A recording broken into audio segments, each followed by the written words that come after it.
আসসালামু আলাইকুম। আমরা নোফেল 93 বন্ধুরা, আমরা 93 বন্ধুরা আজ আমরা কেয়ার বাড়িতে এসেছি।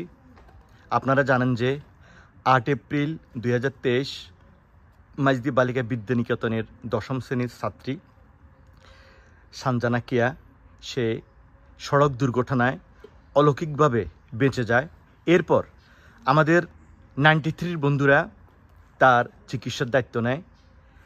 এছাড়া তার চিকিৎসার জন্য এগিয়ে এসেছে নোয়াখালী জেলা মহিলা সাংসদ মহোদয়, নোয়াখালী পৌরসভার মেয়র মহোদয়, নোয়াখালী জেলা পরিষদের চেয়ারম্যান মহোদয়, সুবর্ণচর উপজেলা পরিষদের চেয়ারম্যান মহোদয় সহ মাইজদি খন্দকার বাড়ির পক্ষ থেকে এবং আমেরিকান প্রবাসী আমাদের একজন বন্ধু এবং বড় ভাই, তারা সবাই মিলে একসাথ হয়ে কেয়াকে সহযোগিতা করেছে।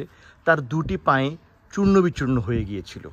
এরপর সকলের সহযোগিতায়, এছাড়া আরও যারা নাম না জানা সহযোগিতা করেছে, সকলের সহযোগিতায় তার দুটি পা অপারেশন করা হয়। অপারেশনের পরে বর্তমানে তার একটি পা সুস্থ রয়েছে, আরেকটি পা এখনও পুরোপুরি সুস্থ হয়নি।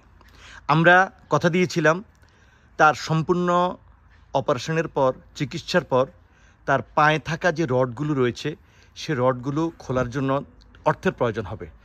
আমরা কথা দিয়েছিলাম যে 93 বন্ধুরা আমরা তাকে 1 লক্ষ টাকার একটি এফডিআর করে দেব, যাতে পরবর্তীতে তার চিকিৎসার কোনো ত্রুটি না হয়। তারই ধারাবাহিকতায় আজ আমরা এসেছি। তাকে 1 লক্ষ টাকার আমরা চেক হস্তান্তর করেছি। আমাদের এখানে যে আমাদের বন্ধু ইয়াসিন আছে, বাবর আছে, মমিন আছে, সিপটন, তারপরে বন্ধু শহীদ, আমাদের বন্ধু বাপ্পা, আমাদের বন্ধু শাহাদাত রশিদ, তারপরে ঢাকা থেকে ছুটে এসেছে আমাদের বন্ধু পিন্টু এবং আমাদের বন্ধু জিল্লু, পাবেল সহ সবাই আমরা এসেছি। আজকে তাকে আমরা 1 লক্ষ টাকার চেক হস্তান্তর করেছি। আমরা সকলের কাছে দোয়া চাই, সকলের কাছে আমরা দোয়া চাই। আপনারা কেয়ার জন্য দোয়া করবেন যাতে সে সম্পূর্ণ সুস্থ হতে পারে। এবং তার একটি পা মোটামুটি সুস্থ হয়েছে, আরেকটি পা এখনও পরিপূর্ণ সুস্থ হয়নি। ডাক্তার বলেছেন আগামী 10 তারিখ পর্যন্ত তার ওষুধ দেওয়া হয়েছে।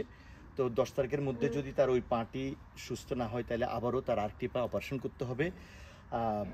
আরেকটি পায়ের রক্ত, মাংস এবং পুজ সম্মিলিতভাবে এক পায়ে এটা ক্রমান্বয়ে নির্গত হচ্ছে।